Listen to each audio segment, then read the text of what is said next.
여러분 안녕하세요. 오늘 우리는 11주차 강의, 패권과 다원주의라는 주제로 만났습니다.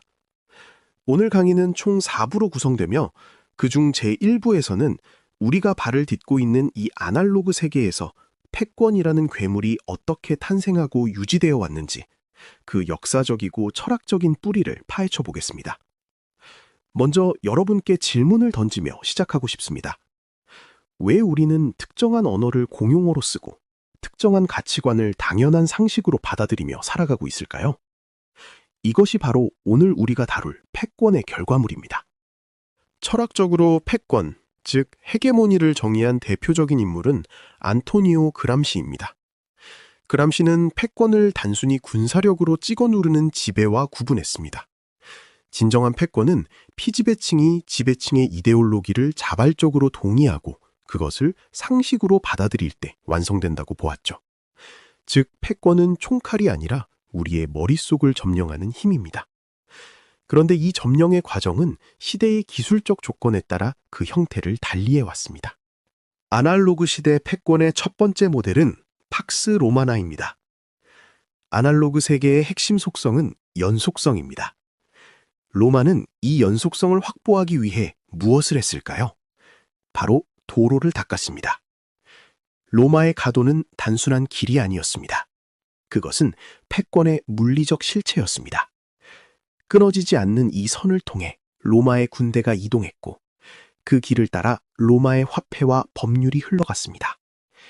로마에서 멀리 떨어진 속주의 주민이 로마의 문화를 동경하고 그 질서에 편입되기를 원하게 만든 힘. 그것이 바로 도로라는 아날로그 네트워크가 수행한 패권의 본질이었습니다. 여기서 중요한 점은 아날로그 패권은 반드시 물리적 영토와 공간의 점유를 전제로 한다는 사실입니다. 시간이 흘러 근대로 넘어오면 패권은 바다라는 또 다른 연속적 공간으로 확장됩니다.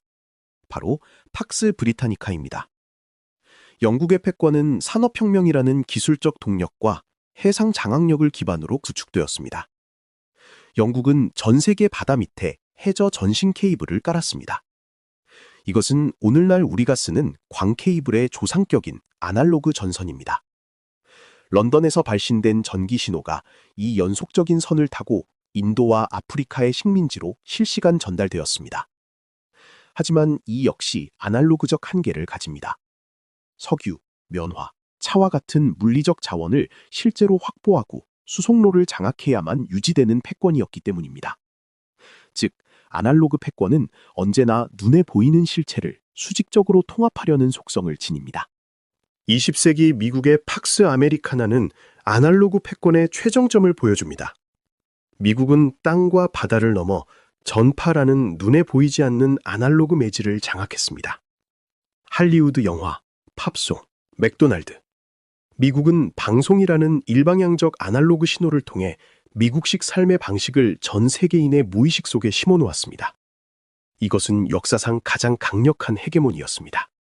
물리적 점령 없이도 전 세계인이 미국의 가치관을 동경하게 만들었으니까요. 그러나 이 구조 역시 중앙집중적입니다. 거대한 방송국이라는 중심점에서 대중이라는 수신자에게로 권력이 일방향으로 흐르는 아주 전형적인 아날로그적 피라미드 구조였던 것이죠. 이제 정리를 해보겠습니다. 우리가 살펴본 로마, 영국, 미국의 패권에는 공통적인 아날로그적 유전자가 흐르고 있습니다. 첫째, 물리적 매개체, 도로, 배, 전파가 필요하다는 것. 둘째, 공간과 영토의 점유가 권력의 핵심이라는 것. 셋째, 중앙에서 주변으로 흐르는 수직적 체계라는 것입니다. 그런데 여러분, 우리가 지금 살고 있는 디지털 시대는 이 모든 연속적인 선을 거부합니다. 모든 것이 0과 1이라는 분절된 점으로 쪼개지는 순간 우리가 수천 년간 믿어왔던 영토 중심의 패권 질서는 붕괴하기 시작합니다. 임박한 현실 속에서 이제 패권은 땅을 점령하는 것이 아니라 우리의 데이터와 관심을 점령하는 방식으로 진화하고 있습니다. 과연 디지털 플랫폼은 어떤 방식으로 우리를 지배하고 있을까요? 그리고 그 안에서 다원주의는 정말 사라진 것일까요? 잠시 쉬었다가 제2부에서 본격적인 디지털 패권의 메커니즘을 파헤쳐 보겠습니다.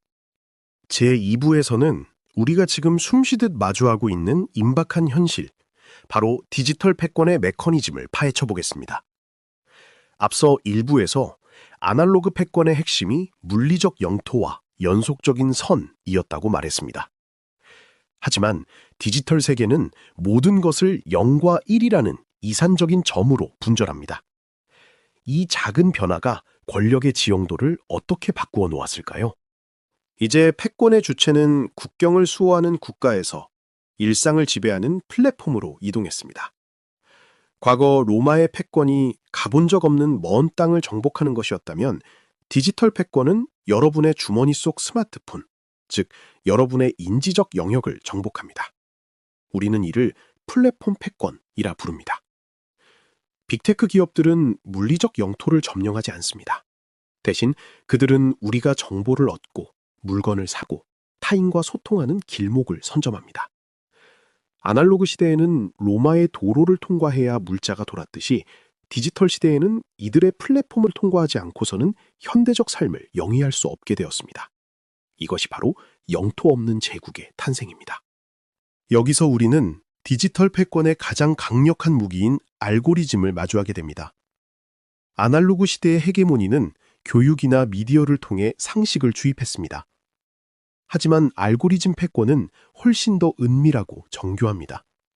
그것은 여러분의 취향과 욕망을 데이터로 분석하여 여러분이 좋아할 만한 것을 미리 제시합니다. 여러분은 유튜브나 넷플릭스에서 추천 영상을 볼 때 자신이 자유롭게 선택하고 있다고 느끼실 겁니다. 하지만 철학적으로 보면 이는 심각한 역설을 내포합니다. 알고리즘은 여러분이 과거에 했던 선택의 데이터를 기반으로 미래의 선택을 가둡니다. 이를 필터 버블이라 하죠. 자신이 보고 싶은 것, 듣고 싶은 것에만 갇혀 다른 가치관을 만날 기회를 원천 봉쇄당하는 것입니다. 이것은 총칼을 휘두르지 않는 가장 세련된 형태의 부드러운 독재라고 할 수 있습니다. 이 현상을 사회학자들은 디지털 봉건주의라고 비판하기도 합니다. 과거 중세시대 농노들이 영주의 땅을 빌려 농사를 짓고 세금을 냈듯이 현대의 우리는 빅테크 기업의 플랫폼이라는 땅을 빌려 우리의 개인정보와 데이터를 지불하며 살아갑니다. 플랫폼은 우리의 데이터를 먹고 자라며 더욱 강력한 알고리즘을 만들고 그 알고리즘은 다시 우리의 사고를 규정하는 순환 구조를 만듭니다. 과연 이 구조 안에서 다원주의가 설 자리가 있을까요? 다원주의는 서로 다른 가치들이 충돌하고 섞이면서 새로운 합의를 찾아가는 과정입니다. 하지만 알고리즘은 우리를 비슷한 생각을 가진 사람들끼리만 묶어 에코챔버, 즉 메아리 방에 가둡니다. 갈등은 증폭되고 타자에 대한 공감은 사라집니다. 이것이 디지털 시대가 우리에게 던진 가장 뼈아픈 철학적 숙제입니다. 여러분, 디지털 패권은 우리가 느끼는 편리함의 크기만큼 우리의 비판적 사유를 잠식하고 있습니다. 우리는 시스템이 제공하는 개인화된 진실에 만족하며 살 것인가? 아니면 이 알고리즘의 장벽을 뚫고 타자의 목소리를 들으려 노력할 것인가를 선택해야 합니다. 임박한 현실 속에서 이 패권의 파고를 넘기 위한 대안은 무엇일까요? 기술적 독점에 저항하는 새로운 움직임들은 정말 불가능한 것일까요? 이어지는 제3부에서는 이 견고한 알고리즘의 성벽 안에서 다원주의의 희망을 찾는 법, 그리고 데이터 주권을 회복하기 위한 철학적 저항에 대해 논의해 보겠습니다. 여러분, 2부에서 우리는 알고리즘이 만든 필터 버블이 어떻게 우리를 취향의 감옥에 가두고 다원주의를 위협하는지 살펴보았습니다. 그렇다면 우리는 이 거대 플랫폼의 패권 앞에서 속수무책으로 당하고만 있어야 할까요? 제3부에서는 이 견고한 시스템의 균열을 찾고 디지털 시대에 걸맞은 새로운 다원주의의 가능성을 논의해 보겠습니다. 먼저 다원주의의 본질을 다시 정의해 봅시다. 다원주의는 단순히 여러 의견이 있다는 상태가 아닙니다. 서로 다른 가치관이 갈등하고 충돌하면서도 상대의 존재를 인정하며 함께 살아가기 위한 공존의 기술입니다. 하지만 앞서 보았듯 디지털 패권은 이 충돌 자체를 삭제해버립니다. 나와 다른 목소리는 알고리즘에 의해 차단되고 우리는 정서적으로 편안한 동질적 집단 안에만 머물게 되죠. 이것이 바로 디지털 시대 다원주의의 첫 번째 위기입니다. 이 위기에 대응하는 첫 번째 흐름은 바로 기술적 탈중앙화입니다. 최근 논의되는 웹3나 블록체인 기술이 철학적으로 중요한 이유는 권력의 구조를 바꾸려 하기 때문입니다. 아날로그 패권과 초기 디지털 패권이 거대한 중앙, 국가나 빅테크를 가졌다면 탈중앙화는 데이터의 주권을 개인에게 돌려주어 특정 플랫폼의 패권에 예속되지 않는 네트워크를 지향합니다. 이것은 기술을 통해 다원적 권력을 실현하려는 실천적 시도라고 할 수 있습니다. 두 번째는 디지털 주권의 회복입니다. 임박한 현실 속에서 우리는 알고리즘이 내리는 결정에 대해 왜? 라고 물을 권리가 있습니다. 인공지능이 나를 위해 무언가를 추첨할 때 그 기준이 무엇인지 공개하라고 요구하고 편향된 데이터에 의해 소외되는 가치가 없는지 감시하는 것입니다. 다원주의는 저절로 주어지는 것이 아니라 플랫폼의 독점적 지배에 맞서 우리의 선택권을 끊임없이 주장할 때 비로소 유지됩니다. 진정한 디지털 다원주의는 플랫폼이 깔아준 안전한 길에서 벗어나는 것에서 시작됩니다. 알고리즘의 장벽을 넘어 내가 불편해하는 목소리, 내가 몰랐던 타자의 고통에 응답하는 디지털 연대가 필요합니다. 기술은 우리를 분절시키지만 그 기술을 사용하는 주체인 우리는 다시 연결을 선택할 수 있습니다. 여러분, 다원주의는 불편한 것입니다. 나와 다른 생각을 마주하는 것은 피곤한 일이죠. 하지만 그 불편함이야말로 우리가 기계적 알고리즘의 노예가 아니라 살아있는 인간임을 증명하는 증거입니다. 거대 패권이 설계한 효율적인 세계를 거부하고 비효율적일지라도 타자의 목소리에 귀를 기울이는 것. 그것이 바로 디지털 시대의 새로운 저항입니다. 이제 마지막 제4부로 가보겠습니다. 인간과 기계가 공존하는 이 포스트 휴먼 시대에 우리는 어떤 윤리를 가지고 이 패권의 파고를 넘어야 할지 강의를 마무리하며 정리해 보겠습니다. 이제 긴 여정의 마지막 목적지인 제4부에 도착했습니다. 우리는 아날로그 시대의 도로와 바다를 지나 디지털 시대의 알고리즘 성벽까지 살펴보았습니다. 그렇다면 이 모든 변화의 끝에서 우리가 마주할 임박한 미래, 즉 인간과 기계가 공존하는 포스트 휴먼 시대의 패권은 어떤 모습이어야 할까요? 강의를 마무리하며 우리에게 남겨진 철학적 과제를 정리해 보겠습니다. 포스트 휴먼 시대에는 패권의 주체 자체가 확장됩니다.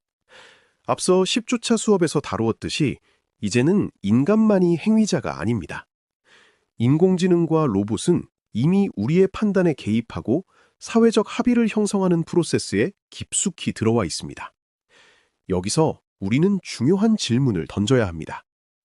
기계의 효율성이라는 거대 패권 앞에 인간의 존엄성과 다원적 가치는 단순한 데이터 노이즈에 불과한 것인가?